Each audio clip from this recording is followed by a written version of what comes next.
Hey everybody, welcome back to Iron Culture. It is me, Eric Trexler. No Dr. Helms this week, but we are in luck. We have an esteemed guest with us, and this is going to be a fun interview because unlike our dear Dr. Helms, I know very, very little about Olympic weightlifting. So I feel like I'm almost more qualified to do an interview with an Olympic weightlifting coach because my questions are absolutely genuine. I won't be just teeing you up with pretending to not know things. So we are joined today by Wil Fleming. He is a level 5 senior international coach with USA Weightlifting and was an assistant coach of the 2024 US Olympic weightlifting team at the 2024 Olympics. Where were those? Those were in Paris, France. In Paris, France. Beautiful. So Wil, thank you so much for joining us. How are you doing today? Excellent. I'm talking to you from Firda, Norway, which is the site of the 2025 World Championships in weightlifting. And Norway is beautiful. It's a little bit rainy right now, but overall, it's been a great experience. Just got to watch a U.S. lifter, Olivia Reeves, set snatch, clean and jerk, and total world records on her way to winning, her, I guess, third world title now. So, yeah, good day. Awesome. Fantastic. And you have one athlete competing? Yeah, I had one athlete compete already. She's a 58 kilo lifter from Belgium. And then I have a super heavyweight female from the United States who will be competing on Saturday. Nice. So just a couple days. Very cool. All right. So, Wil, like I said, it's a pleasure to have you here. We're going to pick your brain about Olympic weightlifting because, for some context, usually the show is hosted by me and Eric Helms. He and I share the fact that we both kind of did PhDs related to exercise and nutrition. We both have competed in powerlifting and bodybuilding. He also basically hit for the cycle and then some when it comes to strength sports. So he did some stuff with, strongman and, Olympic weightlifting. And people are going to crush me for this, but what is the one where you wear the kilt? Do you remember the name of that? Yeah, Highland Games, yes. Right. I'm going to get destroyed by the Yeah. Iron Cult, our esteemed listeners of Iron Culture for forgetting that. But yeah, so Helms does a little bit of everything. But Olympic weightlifting, I would say, is one area where we do have some blind spots, some lack of coverage here. So it's really exciting to get you on here. So the first thing I want to invite you to do is kind of give us an idea of your background. So obviously, it's not about establishing your credentials. If they invited you to be a coach of the U.S. Olympic weightlifting team in 2024, that speaks for itself. They know what they're doing. They care about what they're doing. So clearly, you know a thing or two about weightlifting. But how does one get there? What was that journey like? Yeah, I mean, I can trace this back to like my involvement in Olympic weightlifting. I started in 1997. So right around this time, 28 years ago, I remember a very particular play in a football game when I was like a sophomore in high school, and we were playing our crosstown rival, and this kid just murdered me, just horribly, just blocked me. I was 5 yards back down the field, watch a guy high step over my head for a touchdown, and I just kind of I remember coming off the field and go, man, I'm not strong enough. And it just so happened that my brother, he was a 2-time Big Ten champion in the shot put. He was at Indiana University at the time. And he said, hey, that kid who, ran for the touchdown, he lifts at IU's weight room in the evening after we get done with track practice. So you should check it out. So day after the season is done, I go over there and I say, help me get better at football. Like, I heard you can help me do that. And these guys said, we're an Olympic weightlifting team, so you have to compete in weightlifting. But yeah, you'll get better at football. And if they had said we're a bodybuilding team, if they had said we're a powerlifting team, if they had said we're a strongman team, whatever, I would have done it. And so it's pure happenstance. Now, I got really lucky. My first coaches, one was the president of USA Weightlifting. The other one had been an Olympian in 1992. He went on to be the head coach for Team USA for a number of years at the 04 and 08 Olympics. And so I walked into this place with really, really good teachers, but that was just it. It was just that I wanted to get better at football, and I happened to go into that place. And then since then, it spurred me on to do a lot of stuff. I got to live at the Olympic Training Center when I was young for weightlifting right after high school, became a track and field athlete. So And I did shot put and hammer throw, and took that to the Olympic trials. But then weightlifting was always in the background and piece of that. And then, got into the gym game where, I started coaching. I was all strength and conditioning using Olympic lifts, but I asked a kid who was going to quit playing soccer, who had and he was probably 110 pounds, but he had a 185-pound clean.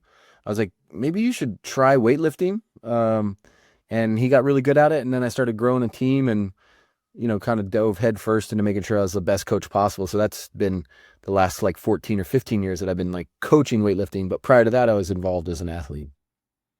Awesome. Yeah, I can totally relate. So you said you were in Indiana when you were playing Yeah. football, right? Yeah. So I grew up in Ohio, and I got into lifting at the age of 12 because I was like, listen, football is the main religion in Ohio. We're neighbors, Ohio and Indiana, so you get it. Yep. And yeah, I want to be good at football because most young kids in Ohio want to be good at football, right? And so if you're not already big and strong, there's one way to do it, So Yeah. yeah, to me, that was the same kind of thing that kind of spurred my trajectory of, you get into lifting, you eventually figure out either I like the lifting more than the sport I'm lifting for, or I'm just better at lifting than the sport I'm lifting for, and you go from there. So that's one of the nice things about sports that I think is sometimes overlooked is obviously there's a lot to like with sport. With football, of course, there's always concerns about injury, but what you take away from it has so much, it extends so far beyond the sport itself, in terms of building those social bonds, just the ability to socialize with your teammates, all those things. And then ultimately you walk away with a whole new set of interests in many cases. Yep. So, Sure. to all who are listening, if you got young ones, consider getting involved in some sport of any kind, and they may accidentally catch the fitness bug. For sure. So currently, like we said, you're very much deep into the coaching game as it pertains to weightlifting. And we're going to get more later in the interview into kind of the mental side of weightlifting, which is often overlooked. But before we do that, this is kind of fresh on my mind. I teach an advanced weight training course right now, Mm. and we just covered the Olympic lifts. And so basically, it's teaching the Olympic lifts to a group of people, some of whom are already quite strong, some of whom are not yet. That's just not where they're at in their journey. And so I've had a lot on my mind lately, more than ever, about kind of the whole idea of building up these kind of baseline capacities and kind of working your progressions and how strong do you have to be? How comfortable do you have to be with all these progressions before you dive all the way deep into, putting the full lifts together, the clean and jerk and the snatch. So, for people who are listening, maybe they're quite strong. Maybe they're just getting started into lifting. How do you kind of explain that kind of, I guess you would call it intermediate to long-term athlete development of taking someone from stepping in a gym to now they're proficient in the clean and jerk and the snatch? What's your general approach to that? Yeah. I would say that there's prerequisites, just like anything, any advanced subject. And I would consider Olympic lifting to be one of the more advanced subjects you could potentially get into in the gym. And with any advanced subject, you want to have these prerequisites knocked out. And they would look like, a competent squat, right? That is, a high bar-ish squat. There would be pretty vertical torso, feet can stay flat on the ground, get a pretty good semblance of depth. That could be, we could be concurrently working on that. If somebody comes in and they already have some mobility restrictions because they've done X, Y, or Z, and so we may be concurrently working on this really good vertical looking squat. I definitely think that there's the capacity to hinge with a level of competence, and understand that you how to brace your midsection while having soft knees, but your hips are going back. That is potentially, if you've ever coached a kid, might be the most difficult thing. At some age, you just can't do it for 10 years, a 12-year-old boy cannot figure out how to hinge, the ones that do are magical, they're like, whoa, where'd you come from? So yeah, so there's that capacity to hinge, the like competent goblet squat or front squat or high bar back squat or something. There's I always have like an exposure to plyometrics, jumping and landing mechanics, so that I understand how to produce like some vertical force into the ground and then resituate myself to land. The Olympic lifts are pretty similar to a jump in terms of the mechanics that we see like the top, where the body's kind of situating itself, like the hips or the knees kind of moving back under so we can get some vertical force from a hinged position. So those would be maybe the number one prerequisites of like specific movements. And then there's going to be some like capabilities where it would be along the lines of adequate shoulder, external rotation, just really like kind of competent shoulder movement that doesn't also involve the lumbar spine, because like you might take your hands overhead, but you have some compensation where you get too much extension in the lumbar spine. None of those do we want. We want to be able to maintain a pretty neutral spine position while taking the hands overhead. And once we have, those general pieces, then we jump into those, like what that intermediate level is. And that's like the pieces of the lifts. And that now it is a front squat. It's not a front squat, back squat, or goblet squat. It is a front squat, and it is an overhead squat. And then I'm like a big, in weightlifting, it's like the lamest argument in the world. Like, should you teach somebody how to do it top down or bottom up or something like that? I always like start at the top because I want people to see where they're going, and it seems to work pretty well. But there's other people who would say, oh, you should teach from the floor up. Teach like it goes from a deadlift up, and I think it goes from a front squat down.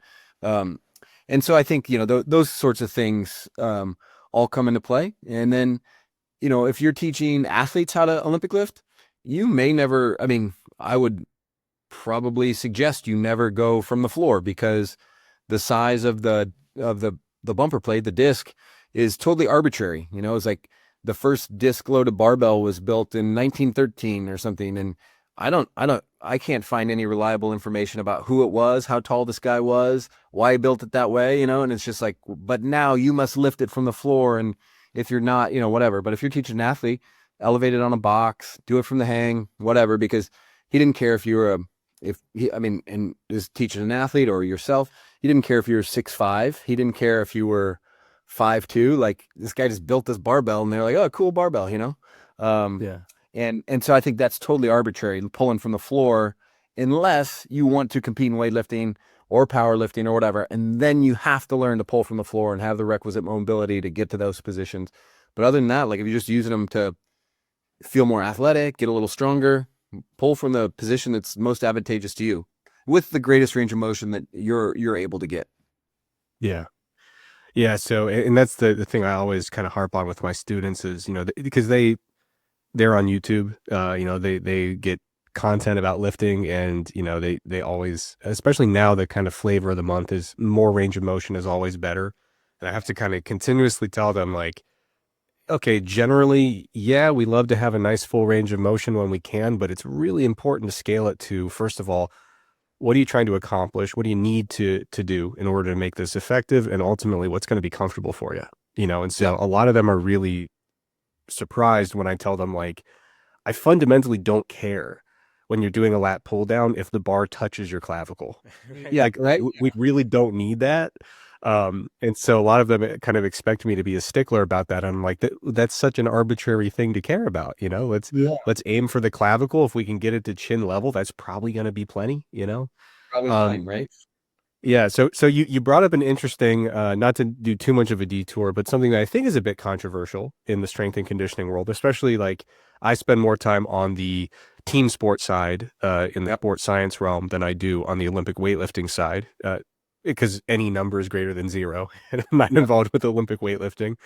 But there's always a lot of debate about how much should team sport athletes who compete in something that's not weightlifting, Yeah. how much should they be integrating the actual full Olympic lifts versus how much should they be incorporating some of the more simplified kind of progressions, right? So maybe doing high pulls, or all the various progressions that you might throw in there. which often kind of cut out some of the more technical aspects or kind of truncate the lifts a little bit. You know, there's, like you said, if you become a very good weightlifter, you're going to get good at sport stuff. But then there's always that question of, well, as a strength coach who has limited time with these athletes and needs to make sure we're not hurting shoulders in the gym and things like that, how much time do we allocate to some of these kind of progression type exercises versus the whole thing? Where do you stand on that? Well, and like progression versus whole thing. I don't think any team sport athlete needs to do full snatches, full clean and jerks from the floor, catching deep squat, whatever. I don't think that that's necessary. I probably want every athlete I coach to be capable of it because they're probably a really competent mover, right? I talked to Tim Saha, who had been the strength and conditioning coach for Boise State and then Washington with some of their really good programs with Chris Peterson. And he said, like, my goal is that all of my offensive linemen can do full clean and jerks, right? Pull it from the floor, catch them low. He goes, that means they got healthy hips, they got healthy shoulders, they got healthy backs. Now, they don't all end up doing that, but if they can, it's probably it's fine, like if they're moving well. But you can get so much of the benefit doing hang power cleans or hang power snatch, or I am a huge fan of like the muscle snatch, which is it maybe a longer pull, no rebend, pretty low impact on the shoulders because you're just kind of turning it over. Everything I've done, I wrote a book at one time called Velocity-Based Training for Weightlifting. Muscle snatch is going to have some of your highest power outputs of anything because you're moving a pretty decent load a really long distance, right? So those like that velocity is really high, and therefore the power outputs are really high as well. So if you just want an Olympic derivative to help with power, I say, hey, go do a muscle snatch because it's this long pull, huge power outputs. And so, yeah, I think derivatives are going to be fine, Now, that said, I don't think jump shrugs with the trap bar are comparable, right? I do think there's just from everything I've done with like velocities and power outputs and all that kind of stuff, you're just gonna hit a little higher peak velocities, a little higher power outputs when have the intent of turning it over. There's maybe it's a high pull, or I did a bunch of stuff with a tendo at one point to like compare power outputs, and the only pull, even if it was a jump, was kind of this like hand release pull. So you'd pull it so high and just drop like at the top. And that would get comparable power outputs to the actual lift at the same weight. And so the derivatives are great. There's inherent benefits of turning the bar over because you're actually reaching some of those higher speeds. There's, with lack of a better term, because I know that force absorption doesn't occur, like receiving the bar makes you create force in that opposite direction up into the bar. And if you look at a lift, like you might see, if you look at a lift, it's like force curve. There'll be a little spike at the beginning. It'll go flat, a bigger spike when the athlete finishes. It'll drop off because they're weightless. And then bam, it like actually is when that bar hits, like that's the highest stiffness moment that they're going to have. So receiving the bar does create a lot of force as well, as the athlete is receiving a bar from space, basically, and trying to meet it really well. So, I think there's benefits, but I'm just like, hey, pick the one you can do. And the biggest thing on coaches aside, like if you're a strength coach in a college or a high school, like if you're going to spend time coaching in there, like you would tell me, I don't want to do the Olympic lifts because, well, you probably, if you know how to coach it, you should do it. If you don't know how to coach it, don't do it, right? Go take a course, see if you can feel comfortable with it.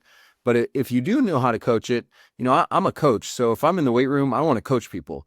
And one of the best ways to get a lot of hands-on coaching experience is trying to teach kids how to Olympic lift. And so we've gone to little high schools and taught 40 kids to clean and hang snatch and stuff like that, or hang power clean, hang power snatch. And it usually turns out really, really well. You'll have a bunch of competent people, and you might have 3 people in the room. And you're like, you're not doing that. And then we switch. And I've coached athletes from middle school to I've had MLB players, NBA players, all that kind of stuff. I had a guy come to me who was in the minor leagues, baseball player, wanted to get faster, stronger, all that kind of stuff. We never Olympic lifted. He had never lifted in his life when he was 21 years old. And I had him from the time, from about October to February, right? Till he had to go to spring training. Well, I wasn't going to teach him to Olympic lift. So we do the high pulls, we do the jump shrugs, we do all that stuff, right? And he, broke the MLB stolen base record that season, so he got faster and stronger without him, for sure. And, but, you also just know your clientele, know the people you're working with, know the athletes you're working with. Can they do it? If, get as many as you can to do it, the ones that don't need it or can't achieve it, can't learn it fast enough, we'll find other stuff. That's fine. Totally fine. Yeah, no, I got my start working with middle school and high school athletes as a strength coach. So I was actually a strength coach before I ever did anything, one-on-one personal training type stuff. Yeah. Well, that's in the so, that's yeah. in the visible. I remember these kids how to do stuff, Yeah, no, I remember it wasn't my first experience, but one of the first ones. Our football coach was really big on building a culture. This was a large school in Ohio, kind of Division I, the biggest school division. And so he was really big on, like, when we do our first workout for the year, I want freshmen through senior in that weight room to build this culture from day one. Yeah. So I remember walking in, seeing about 125 people in the weight room. Some of them were still finishing 8th grade. And, the fact that they could walk without tripping was kind of amazing. Yeah. And so, you get in there and you're like, okay, I'm going to teach not just 25 of these kids to do it, but 25 8th graders at the same time how to do it while we have 75 other guys doing stuff. Yeah. Oh my God. Talk about growing up fast in the weight room, man. Crazy. You figure out what works and what doesn't work. Yeah. And you figure out quick, right? Especially because in that room, you literally have a kid who's 13 years old, who can hardly move, right? And you also have a kid who has a scholarship lined up to go play football at Miami, right? And they're in the same room doing the same template. So, but my question was, when you're working with new athletes, and you're trying to teach these Olympic lifts, to me, the hardest part, I don't know if this is your experience. I know you've done this a million more times than I have. To me, the hardest thing was getting them comfortable, whether it's the clean or the snatch, catching in that low hip position, in that deep squat. Is that always the sticking point with you? Yeah, I would say, no, I was really fortunate. Like, my teachers when I was young always were like, it's always a power clean, it's always a power snatch, but as it gets heavier, you take it down. Or once you get it, then you ride it down, right? Was the kind of idea. So you meet it. And so what that does is the best lifters meet the bar, right? They don't receive the bar. It's not hitting them. They're meeting it. They find it in space. They turn their body over and do it. And that's like the piece of athleticism that's kind of like, you kind of got it or you don't. And then we got to really work on it if you don't. But yes, so what you don't want to create is kids who just dive under, you know what I mean? And so that's like, that deep squat can be really a sticking point because some kids go, oh, I need to get down there. I'm not gonna finish with my hips. I'm not gonna get tall. I'm just gonna kind of teleport to the bottom, and the bar swings out or something, or they let the bar crash on them, or any number of things. So yes, that's always like a really hard sticking point. It's a transition between those athletes who can power snatch and full snatch, or power clean and full clean, and it can take some time, like, and I always say, like, with weightlifting, if I get you to do like a hang muscle snatch, which I could probably do in 10 minutes, as long as your hands go over your head, you're getting power output benefits. I could probably load that with 5-10 kilos in each side. You're producing a significant amount of power. And so it's beneficial right this second, like within a few, 10 minutes, 15 minutes, one session, whatever you want to name it. And then it's just countless, it's endless refinement. It's endless, like, okay, we got to work on this. We got to work on this. We got to work on this. And in a lot of weight rooms, you should just probably, as long as that catch is not getting wide like a starfish and their feet are kind of staying underneath them, then we're pretty good with however they start receiving it, and some kids get better going under, and some kids kind of just stay catching high for the rest of the time they're, in that weight room. Yeah. And so, I mean, theoretically, I'd imagine, somebody starts with this kind of approach where it's just, hey, meet the bar where it's at, get as low as you need to, but we're not just going to arbitrarily go ass to grass every rep. Yeah. So eventually, the people who I assume stick with it, get good at it, decide they really want to start pushing it. At a certain point, the only way to keep moving the weight on the bar up is going to end up being you better catch low, right? Unless you're going to be able to throw infinite stacks of weight way up to shoulder height, eventually you're going to have to learn how to ultimately catch that at a lower position. Yeah, and that's kind of like the fun thing about weightlifting in my head. And I think like it's kind of a popular master sport, right? Like 35 and up. It's Yeah. got a pretty decent following because there's always this like kind of lever. You can pull this lever, you can pull the technique lever, which is get better getting under, or you can pull the strength lever. It's like, oh, but my squat went up, right? Oh, pull this, and then these kind of keep climbing up, and so yeah, you're either getting at some point you reach the bottom, and that's called your max, and then you got to increase your max. Like you got to increase your max through the traditional means that most people think. Like, okay, and squat's really highly correlated. In weightlifting, we have this idea that your front squat's 85% of your back squat, your clean and jerk's 85% of your front squat, and your snatch is 85% of your clean and jerk. And so that back squat's actually kind of a driving number a lot of times. Like increase that, everything just drags up along with it. Some people are more front squat sensitive, and you just got to increase the front squat, not the back squat. But yeah, we're always like chasing that. Pull the technique lever until it's like good, and then get stronger, and then keep fixing problems, right? Yeah, it's interesting. I'm glad you brought up that this has a lot of popularity with masters athletes. We like to tease the co-host who's not here, Eric Helms, about his advanced age. We don't know the exact number. We're trying to raise funds for the carbon dating, but this is a very old man. And he got into Olympic lifting, very late into life, I would say. So he definitely he kind of fits that mold of had pushed the bodybuilding powerlifting stuff and started to get that itch of like, ooh, I wonder maybe if I can push some other technical elements of lifting and yeah. So what's really interesting about that though, the way that you kind of lay out that long-term development is, at first, we're talking about doing fairly straightforward, pretty traditional stuff in order to build up some of those initial capacities. Then we start incorporating this technique, and then you have this long trajectory of technique refinement, which never really ends for a lifter, right? But you start with the massive refinements, and then you get into the granular refinements. And then you kind of re-enter that phase where now you're like, well, I'm pretty darn good at this, so it's back to the basics, right? Like I need to be able to pick up really heavy things, squat really heavy things. So it's interesting how it kind of takes that arc, in the long-term development perspective.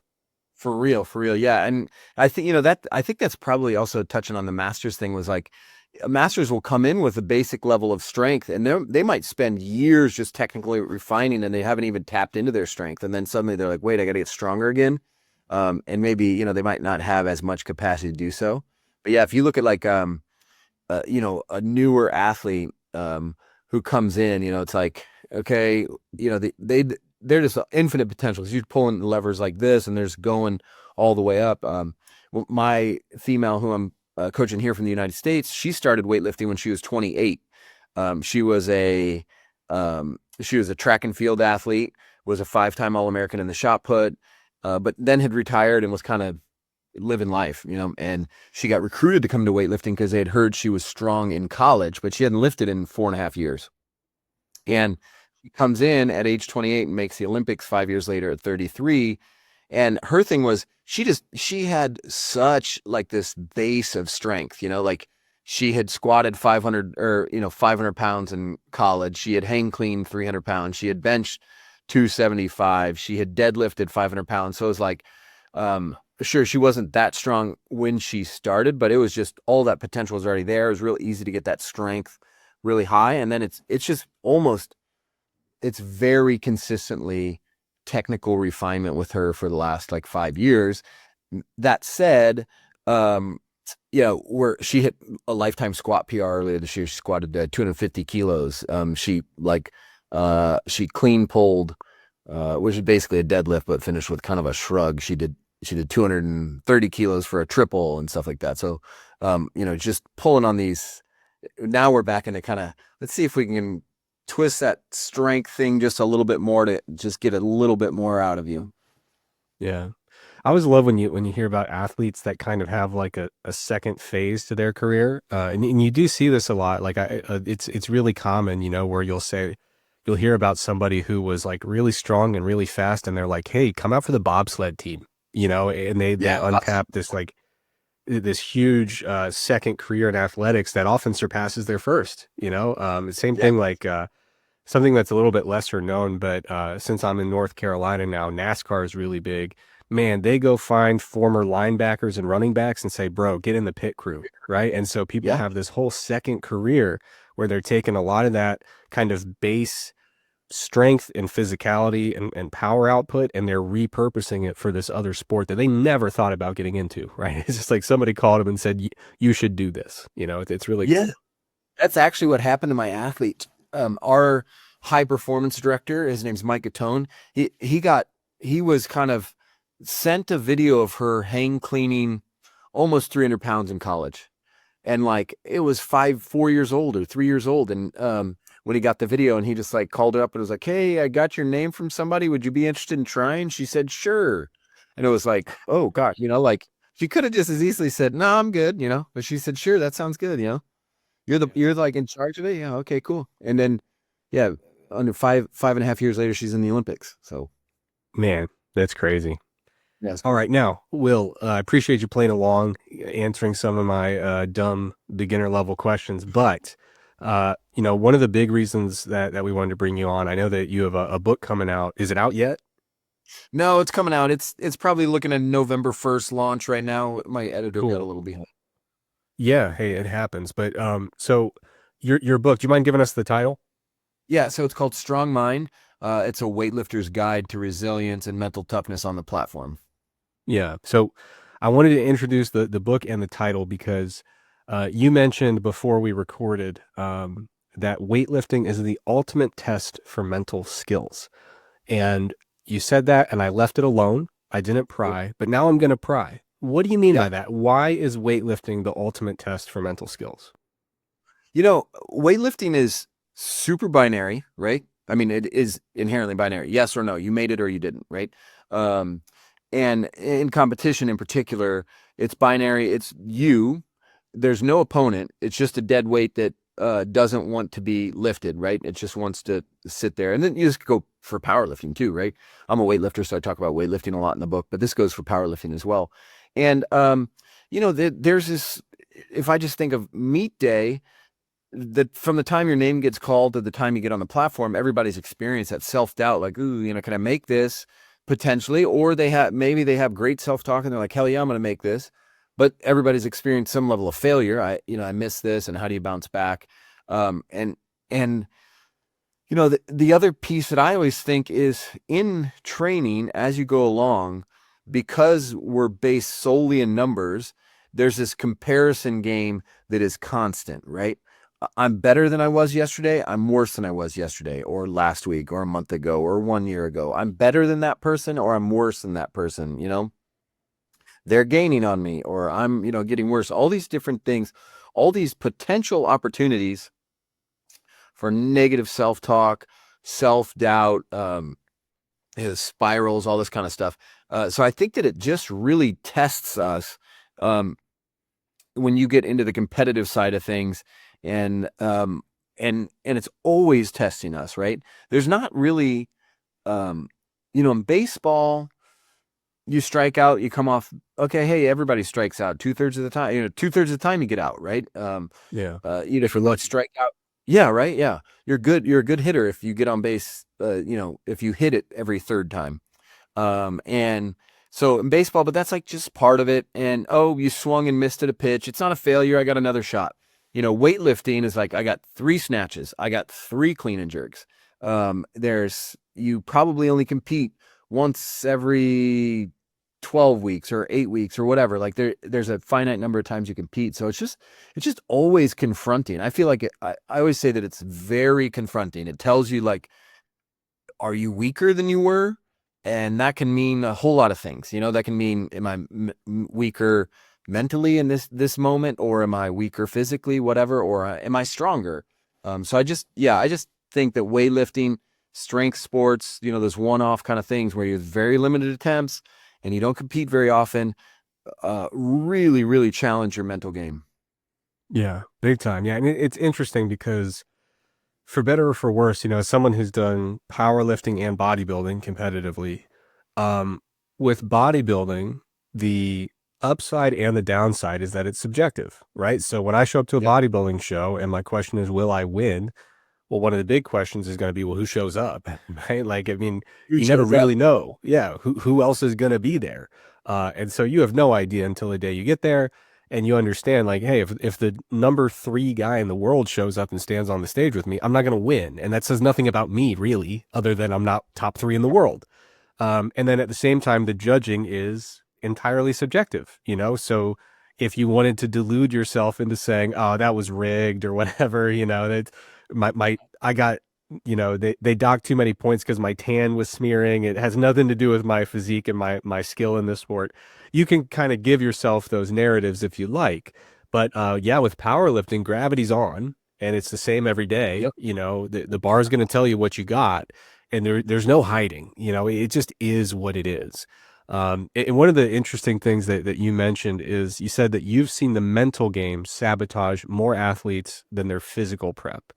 So I'm curious Yep. what you meant by that, and what is kind of the most common mental issue that you see that actually holds people back in whether it's weightlifting or powerlifting, this type of strength sport? Yeah. So, I wholeheartely believe that. A number of things is that, I think there's a bunch of people who can write a good program, right? Like, there's a lot of like good programs out there. There's a lot of people who can teach you how to clean and jerk or snatch, right? So, like, on the physical side, there's like a lot of good stuff, right? There's you're a PhD, you could probably come up with a good program, very scientifically sound, and it would work really, really well for Olympic weightlifting. It might need some refinement, but it largely is going to get people really strong. And I wholeheartedly believe that there's like so many good coaches out there. There's good programs. People understand technique pretty well. But to me, like, the difference on the platform is that mental game, right? The difference between the person who you can see coming out, or here's where it shows up the biggest is after a miss, right? What does that person look like after a miss? Most everybody misses in weightlifting. 4 or 6, six people make about 60% of their attempts. So just a little less than 4, they make 4 out of their 6 attempts. Is kind of the average number. And you can see it. You see somebody after a miss, what they look like. Oh, this head in the hand, shaking their head, like, like hitting their head, like, I'm gonna, whatever, right? You can see their self-talk. Sometimes they're saying stuff to themselves. Or you see somebody who's like, yeah, whatever, like, let's go, next one, like next one up. So you can see that kind of stuff. And the people with the crappy self-talk who are just like, I suck or whatever, I got it, or look defeated as they take that. I know pretty well they're probably going to miss the next one. But the people who are coming off like, yeah, I got this, or like, that's on me, like taking ownership because now they're already processing that they made a technical error, those people tend to come off and make it. And to me, last quad, I had a couple girls trying to make the Olympic team, one from Canada, one from the United States. And both of them, the kind of qualification procedure last time is you had to be in the top 10 in the world. And there was a couple other pieces. Both of them are top 10 in the world lifters, right? And in training, both of them did top 10 numbers lots of times. And one was able to break into the top 10. Now they struggled mightily in training, comparing themselves to what so-and-so do. How am I feeling? Like, what about, I don't feel as strong as I did 2 weeks ago or 1 month ago, or, whatever. They would struggle with that. So that's that like comparison game, that conflict all the time. The other one might've been a little better at that stuff, but on meet day, she would, oh, the self-doubt, right? One miss, like almost like a physical change in demeanor and all that kind of stuff. Whereas the one who struggled a little more in training on meet day, just a calm cookie, right? Had been in battles before, had been, this is Mary. Mary was like a calm, she had been in battles. She had that experience. She built up that armor, all that kind of stuff. She had been a great track and field competitor. So she'd been in big track meets. So like the competition was a little easier. So I think that, you then asked, what's the biggest mistake you see? And to me, it's that reset after a miss, right? Everybody's going to miss. You might miss a warm up. Weightlifting, missing a warm up is pretty common. On powerlifting, less so, but weightlifting might miss a warm up. You're probably going to miss an attempt on the platform. And it's like, what do you do to keep from spiraling? Like going down that, oh, I suck, or I looked ahead and now I can't achieve this goal. So what's the point? All that kind of stuff. And just having some sort of reset, like kind of acknowledge that you missed, like kind of acknowledge it, figure out why you missed, like then stop it. Like I always say, like take a breath, do something, like slap your legs. Like if you need to get a little more arousal, it's like you need to get up, slap your legs. If you need to come down, breathe. But it's like acknowledge it, reset it with something like physical, and then we would move on to like correct it. Like what is the thing that's going to correct that next one? And it's just very black and white. Like I missed, here's why. That's in the past because I did this physical thing. Move on. What are we going to do? Because misses, bad outcomes, all that kind of stuff. And, and that goes even then, not after miss, the after a bad competition, what happens, what's that look like? And so like all these ways to reset, like misses, bad competition, they're just data. That's a data point. Gave you some information and you need to turn it into something. It's not a reflection of who you are, not a reflection of your identity, all that kind of stuff. That people would just go too deep on that stuff. It's like, this is data. How can I use it to get better? Yeah. And, when Helms isn't here, we've already talked a little bit about American football. When he's gone, I talk as much as I can about American football. He resents it. So when he's gone, he can't stop me. But it kind of reminds me, like right now is college football season. I love college football. Yeah. But like you're watching a team, right? And so they, let's say they're on defense first, the other team drives, gets a touchdown. Okay, no big deal. You're down 7-0. Who cares, right?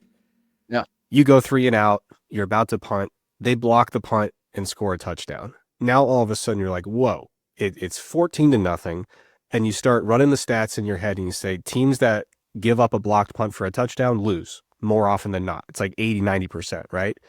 Then you start running the numbers. Teams that go down 14 tend to lose, right? So now you're already locked into these narratives where you're saying, not only do I feel bad about what happened, but this is the beginning of a collapse. You know what I mean? Yes. And it's so easy to see as a viewer teams that are well coached versus teams that aren't, because the team that gives up the block punt for a touchdown, they're down 14-0. They take the field and it's just execute. Right? We watched our film, we're making our reads, we're calling our plays, we're executing. And that's all there is to it. If a coach can get their team to go out there and say, I'll worry about the score, I'll worry about the time, that impacts play calling. It doesn't impact you making your reads and executing on the field, right? And you can physically see the teams that keep their head on straight and the ones that don't, and the ones that don't, they start, the quarterback every time is going for the deep ball rather than just playing in the system, right?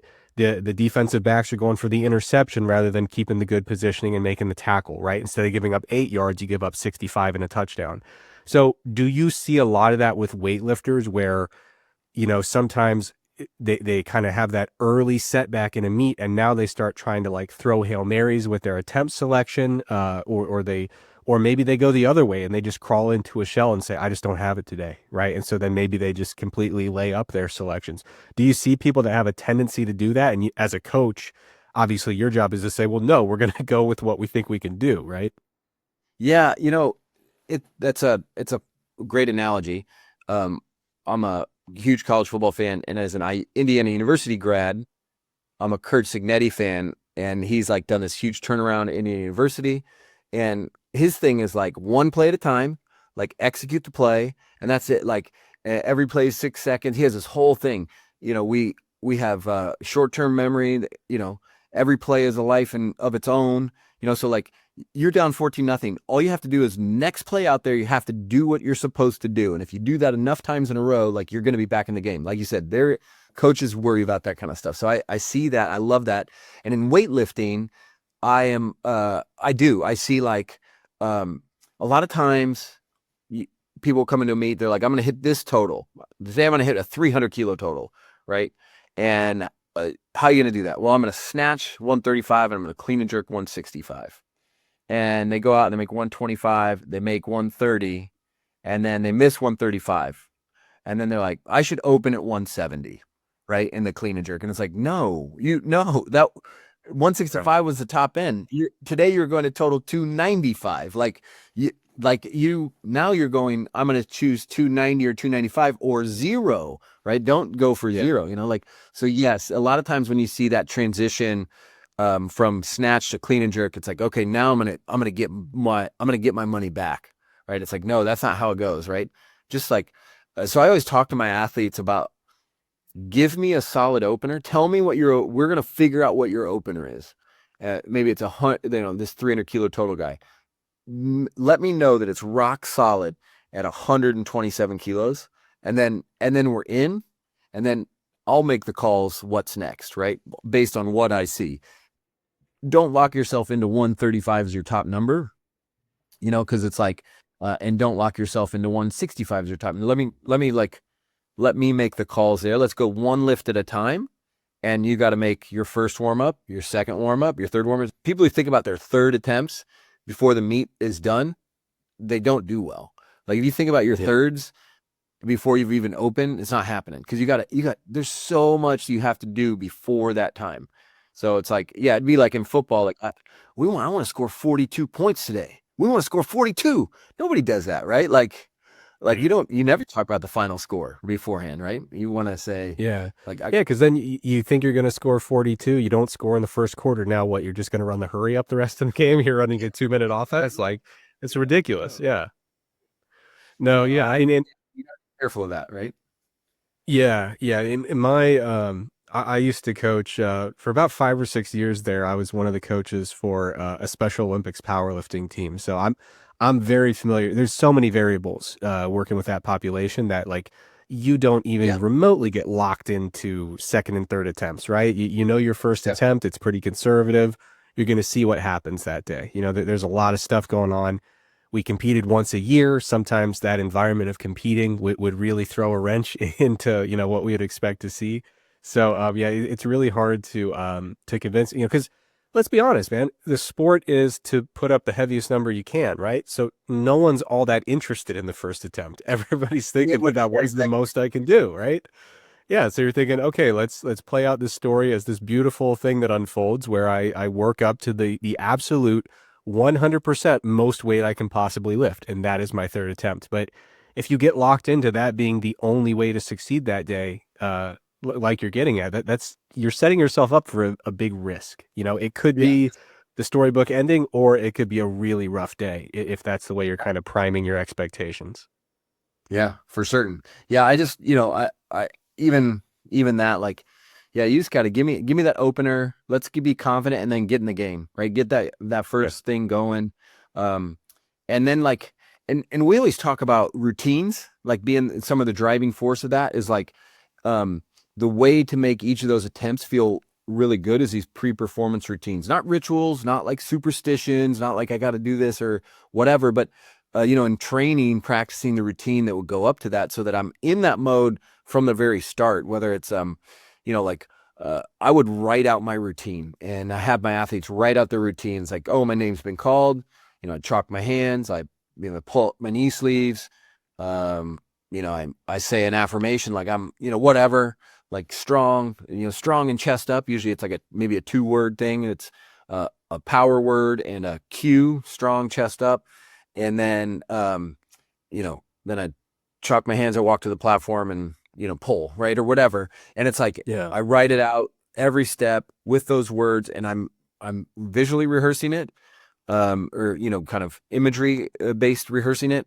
And I'm doing it in training, right? So it's like, because I always think it's ridiculous if like I see somebody who trains pretty calm, they get to the meet and they're getting back slaps, face slaps, ripping ammonia caps. Like it's like, hey, you're probably amped for the meet anyways. Your arousal, you are good at a 7, but you're putting your arousal at 10. Like Right. and like, oh, why did I feel jittery? Why did I crash out after snatches? Well, yeah, you kind of freaked out. Like, like you're it's all none of that's bad on its own. If that's your thing, that's your thing. But make sure you get like a couple back slaps on a heavy day in the gym, so that you know what that feels like, and you hit ammonia in the gym once in a while. Like, so those routine, I think mapping out routines is a big way to then make first attempts feel like second attempts, feel like third attempts, make gym attempts feel like third attempts. So you've rehearsed. One Yeah. thing that I love the strength and conditioning side of weightlifting. Like I was a strength and conditioning coach. I think that's really cool. I love manipulating variables to see different things happen and all that kind of stuff. Like all that's awesome. But weightlifting coaches are also sport coaches, right? So I need to do stuff like practice. We say, how about another football analogy? Like practice a 2-minute offense, practice a hurry up, practice like rushing the field goal team out there, right? You practice. Good football is not just tackling and running and lifting weights. Good football is situational awareness. Oh my gosh, I'm like in weightlifting, the clocks can get real varied. You go out there and it's like sometimes you can lift 2 minutes rest, minute rest, 8 minutes rest, 10 minutes rest. You like just manipulating those. Try those things in training so that they're not unexpected and you get resilience. I always say that all the mental things I just call armor. Like their Yeah. armor. And, one of the things that, kind of going off of that is a lot of people, think like mental training, sports psychology kind of stuff is if you got a problem, right? Like Mm. I first saw a sports psychologist because I went to the 2008 Olympic trials in track. And I remember just like my legs tingling, everything feeling foggy. I like got super anxious. My biggest meet of my life, just crazy anxiety. And I was like, what is this? Right. And I was like, I got to figure that out. I went to a sports psychologist and we worked through that. But that's one thing. But we don't tell people that like, you should only squat because your legs are severely weak. You should just squat, right? Like if you're a weightlifter, you should squat. If you're playing football, like you practice all the different things. And one of the, we don't tell people you need to eat well because you're severely malnourished. Only if you want to perform, you should eat well. If you want to perform, you should train hard. If you want to perform, you should sleep. If you want to perform, you should work on your mental performance, right? And so I think that's like one of the things that I want to get across to like people in the gym. This isn't like I got a problem, I get anxious, I do this. Yes, that would help. If you had low iron, you could eat foods with more iron and like you could help yourself. But if you want a well-rounded performance, you need to work on the mental game piece of things. Yeah. I have a hot take. I could be wrong, but I honestly, I totally agree with the way that we view sports psychologists. And I really feel like there was just a major branding issue. Like, I feel like if we from day one decided we're not going to call it sports psychology, we're going to call it mental performance coaching. I honestly feel like people would have a fundamentally different relationship with it because we kind of have lumped it into the like typical Well, kind of Western medicine approach, which is you don't go just chat with an orthopedic surgeon to just say, "Hey, how are things looking?" Right? You go there when you got a problem, right? You yeah. you typically don't go and get mental health services from a psychologist until you have a mental health concern that you're trying to work through. And so I think a lot of people kind of from the phrasing sports psychologist, they say, yeah, when you get the yips or when you have a massive mental block on performance, only then do you break the emergency glass, pick up the phone and call a sports psychologist. But yeah, I totally agree. Like there are mental elements of sport performance that ought to be viewed as proactive training the same way we do with anything else we do for our performance, right? Like Yeah. you're not going to, skip out on your walkthroughs when you're learning plays. You're not going to skip out on your physical training, but with the kind of mental side, I think it often falls by the wayside. Now I did have a question. I really appreciated you kind of talking through, the value of a routine, right? And it sounded to me like the thing that came up to me was like a basketball player, right? When you're shooting free throws, I dribble once on the left, twice on the right, spin the ball, pull up my right pant leg and shoot, right? Like every basketball player you see, I'm at Duke right now. I've got the 5 championship banner behind me. You watch those guys practice. The way they shoot a free throw that means nothing in June is the same way they shoot a free throw that is for, you know, 3 seconds left in the final 4, right? It is Yeah. exactly the same, and it's the routine they've been doing every single time, probably since they were about 17 years old, you know? Yeah. But the one thing I wanted to ask you about on top of that idea of throwing those realistic scenarios into your training to build that resilience, building those routines that you can adapt to those different scenarios. Is there anything you do to preemptively train, like the reset or the cues that you might give after a failed attempt? Do you actually work with the athlete on what that's going to look and feel like beforehand, or do you play it by how it looked, how they responded, and kind of just go completely from scratch on that?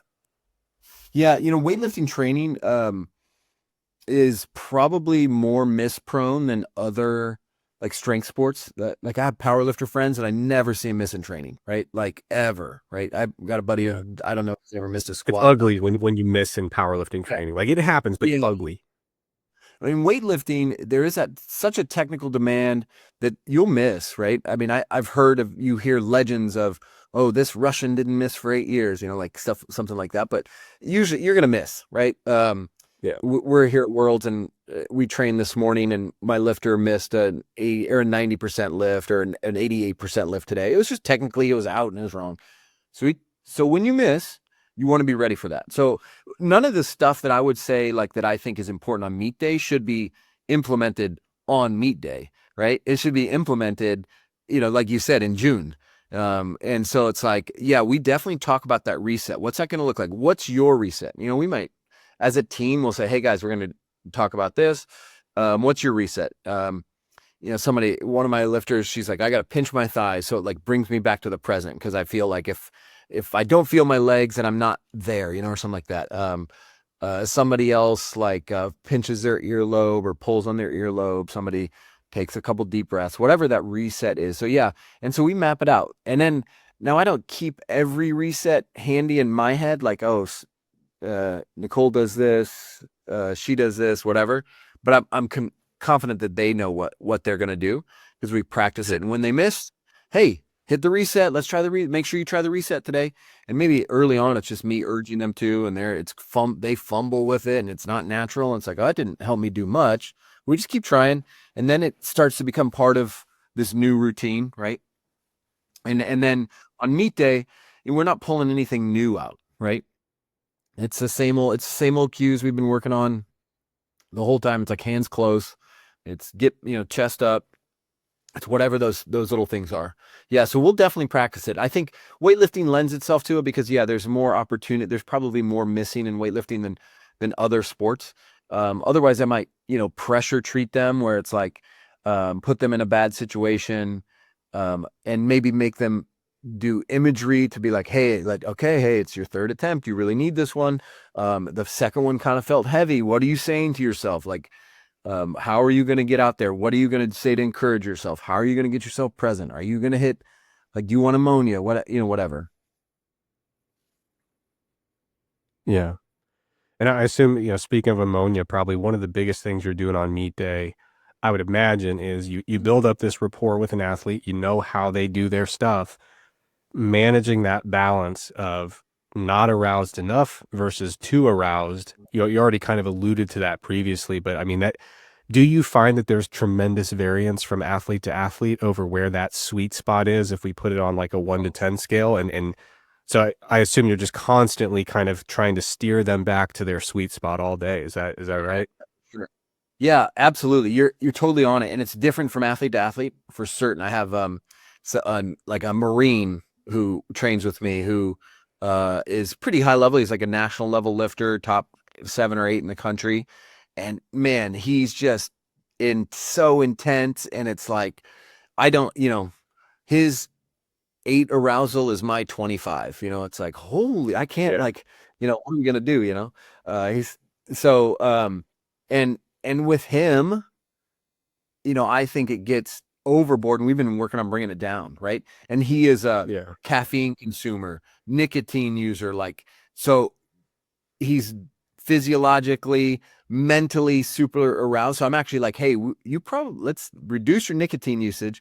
Let's reduce your caffeine usage so that like you're not like heart beating, out of your chest aroused, and you can still be that mentally focused and aroused and stuff like that. So just working with him to bring it down. I have Yeah. lifters who vary from meet to meet. I have an internet, like a very good lifter who one meet looks just, focused, like gonna rip your head off. They're very like into it. Other meets they're kind of away and like maybe more timid, and figuring out what that is. And it's usually the level of the competition and or where they think that they're expected to finish, or anything like that that can make them change there. So what's the optimal one? It's probably in between. So we've been working on those low days, bringing her up, on the high days, bringing her down just a little bit so that she's a little more. And you can do that through questionnaires. Like what is that? They might not be able to quantify I'm at a 7 arousal or something like that, but what do I feel like? I feel pumped up. I'm listening to this music. I'm listening to like death metal, and I'm pounding ammonia and you're slapping my back. That's a 10 person, right? Like Yeah. I'm calm, I got my eyes closed. You lightly tell me, hey, it's your turn, stuff like that. They're at 2 or something like that. So you figure out where they are and try to make sure that that's it. And then if the other thing with weightlifting, if you don't compete enough, if the outcome doesn't match what you want, you can also watch them in training, and you figure out in training, okay, actually when they lift best in training, they're laughing with their teammates, right? They're keeping it really light with their teammates. Maybe they're joking a little bit, and then they're like, turn it on, it's go time. So you got to keep it light when they're in the back or something like that. But everybody's a little bit different. If you pay enough attention to yourself or to the athletes you work with, you'll key in on what works, and then maybe figure out how to turn the dial up or down. Yeah. A related question. I have more experience on the powerlifting side, but for weightlifting, between obviously this is going to depend, but what is the general setup of the sport in terms of like how many hours pass, for example, between the first time an athlete warms up for their first attempt and the time that they finish their final attempt for the day? What kind of duration are we talking for a lot of meets? I would say it's like an hour and a half. It's pretty fast. I bet Really? typical weightlifting session. I was just at a really great session with somebody setting world records, and it was over and done with in like less than 2 hours. It was 10 The whole women meet? in a session. Yeah, well, the session. Yeah. And so Okay, like, yeah. yeah, so your session is probably over and done with in 2 hours, unless it's maybe, and that's like, 12 people and less, 12 people and Yeah. fewer that will happen. But yeah, you're probably, and if you're And like, in that session, you're doing your snatch and your clean and press. You're getting it all done. yep. And so so what that typically looks like for them is, I bet you have 7 or 8 warm up lifts. You do a general warm up, you're moving and stretching and all that kind of stuff, maybe foam roll, Yep. whatever the thing is that you do, a dynamic warm up. And then you take probably 7 or 8 warm up sets. It could be doubles and triples at the start, and then singles. And then you get 3 attempts on the platform in the snatch. And they may be, if you're following yourself, like you are the last, because in weightlifting, the bar only goes up. So like, Right. Yeah. I could take all 3 of my attempts after all of everybody else's attempts that happened this evening. And Yep. so you might take your first, wait 2 minutes, take your second, wait 2 minutes, take your third. But the snatch portion's probably done in an hour, and then have a 10-minute break. And then you repeat the same thing for the clean and jerk, 5, 6 sets of warm-ups. Then you go out and take your 3 lifts, and it's done in another hour. But That's so I'd say a beautiful thing. yeah, it's fun. It's kind of fun. It's not like powerlifting, because powerlifting is like really a war of attrition. Like, did you eat enough? Did you eat again? Like we do. I tell everybody to eat between snatch and clean and jerk, because it is taxing. Try to get some carbs and something in them, in some form or the other. And but yeah, it's not like that powerlifting like grind. Yeah, yeah. I mean, because that's what I was thinking about with arousal is like one of the things that is often people overlook it. But let's say you do identify that you perform best at a high level of arousal. Great. but we need you to perform well at 9 in the morning and at like 6 p.m. and in between. Yeah. All right. And so with Yeah. powerlifting, I mean, these things will take all day sometimes. And so that's kind of one of the big things is like you identify what is your right level of arousal on the platform, but then you have to turn it off. Like I think Yeah. a lot of people go into it thinking I'm going to be just laser focused all day and be like amped up from 9 to 7. And it's just like, brother, no one can do that. There are very few people on this planet can do that. So yeah, it sounds like more so with powerlifting than weightlifting, you have to think of how do we turn that on and turn it off, and what is the appropriate duration of cooling down before we have to ramp that up again. But honestly, the more I hear about Olympic weightlifting, if not for all the coordination you need, it sounds like my kind of thing. I'm I'm always like annoyed. Like sometimes bodybuilding shows will take 13 hours, and you're like, how is this possible? What are we doing here? Since it is such a short thing, do you get the sense that Olympic weightlifters go a little bit lighter on the water cuts compared to powerlifters? Just because it's like you're pretty much right onto the platform. You don't really have as much time to kind of refuel and rehydrate and things like that.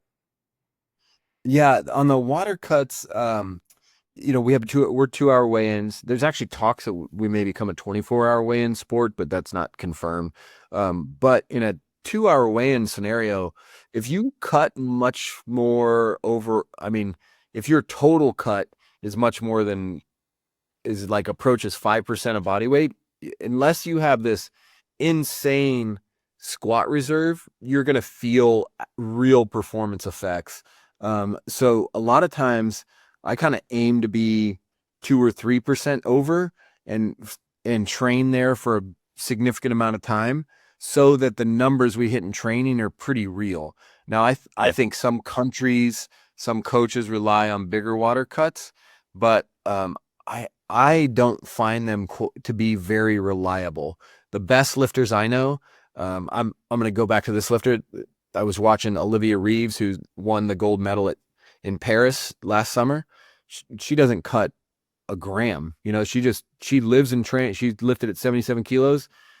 She's heading up. She is trained at 73 kilos, and she wants to get a little bigger, but she just is what she is.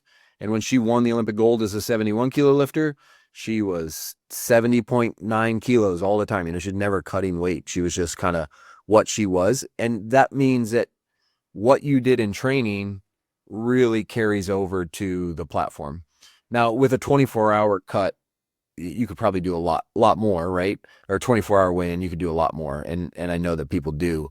So I think that would fundamentally change weightlifting if that were to happen. So I'm kind of not for that. But yeah, right now it's not a big, people will do it. People cut extreme amounts and be like, I can do it. But, you can't IV rehydrate in weightlifting. So, it's just kind of almost impossible to bring it back enough. Yeah. Yeah. Even with wrestling, that was where my main sport that I focused on when I competed. And with wrestling, we would have our weigh in about 2 hours before the meet starts. But if it was a normal kind of, 16-man bracket, if you were pretty good, you kind of knew, okay, first match, 2 hours after weigh-in, I'm way better than this guy, right? I'm the 1 or 2 seed. This is the 15 or 16 seed. I could be half dead and I'm going to win this match, right? And so especially at some of the smaller local meets, right? So even with that, it would kind of lean into these kind of not super great habits of these really aggressive cuts, because a lot of people are thinking by the time I really need to be on, it's going to be my third or fourth match of the day. It's going to be 2 p.m. It's going to be 7 p.m. So the 2 hour wait, I think a lot of high schools, I think they're kind of going to mat side weigh-ins, or at least they've been kicking that idea around. I've been kind of out of the game for super long. I haven't been keeping tabs on it, but I heard rumblings that they were going to do walk up to the mat for your match, weigh in, and you basically have to maintain your same weight pretty much the whole day, which I think for high school kids is probably a very good idea. At the more elite levels, sure, let that be part of the sport if you like. But I always thought it was I mean, I participated, so hindsight's 2020. But now that I'm an old man, I look back and I'm like, it was crazy that as kids we were doing weight cuts and stuff, you know? Yeah, right. Yeah. All right. Well, Will, I don't want to abuse your time here. I really appreciate you setting some time to chat with us and teach us a little bit about weightlifting. Obviously, you got your book coming out. So do you have like a pre-order link or anything that we can put in the show notes for people? Yeah, sure. There's actually I'll put it in the show notes. There'll be a like a meat week mind mental prep kit for you, kind of get you ready through walking you through imagery, walking you through the act of putting your pre-meet routine, walking you through the idea of what kind of maybe identity you want to have. And here's a clue, like your identity isn't 150 kilo snatch, that's just a lift. It's like I want to compete hard, I want to like give it my all. That's identity kind of stuff. And so just walking you through all those things to set you up for a really good meet. I'll give you the link you can put in the show notes. But that's just a free download. And then when you download that, you'll be put on the list for launch for the book. Awesome. Fantastic. And before I let you go, any last words of wisdom for people out there who maybe are thinking about getting into weightlifting, or maybe they have their first meet coming up, something like that? Yeah. You know, if you're thinking about getting into weightlifting, it's a really fun sport. I think it's like, not to knock anything else, but it's like a thinking man's strength sport, because it rewards that technical aspect so heavily. So if, you can really, really dive into the technique and become kind of a nerd over it, and get some really big returns. So, yeah, I love it. I still do it. I like don't compete anymore, but I did snatches 2 days ago and did cleans today. And I will always, as long as I can, do some level, and they're just fun to do. Yeah. Awesome. Now, before we go, we got to give a shout out to our good friends at Elite FTS. It's Dave Tate's operation out there in Central Ohio. They are friends of the show. We ask humbly that you will support our good friends. We got a nice little partnership with Elite FTS. So, folks who are listening, if you need some new lifting gear, maybe you're getting into weightlifting and you're like, hey, maybe I should get some wrist wraps, knee sleeves, all sorts of various items that you may bring into the gym. Or just some good old-fashioned apparel, go to elitefts.com, use our discount code MRR10, that stands for Mass Research Review 10, and you'll get 10% off most of the items in the Elite FTS store. As always, if you like the show and you want to support, there's many ways to do it. Make sure that you like, rate, subscribe, review, tell a friend, share a link, get the word out. And of course, if you really love the show and want to give us the top tier of possible support, be sure to check out the Mass Research Review over at massresearchreview.com. That is what keeps the show running. And if you become a member of the Mass community, you will be absolutely on the cutting edge of the newest research and how to apply it as it pertains to exercise and nutrition. So everyone in the Iron Cult, thank you so much for joining us. Thanks again to Wil Fleming for joining us. Everyone take care, and we will see you again in 1 week.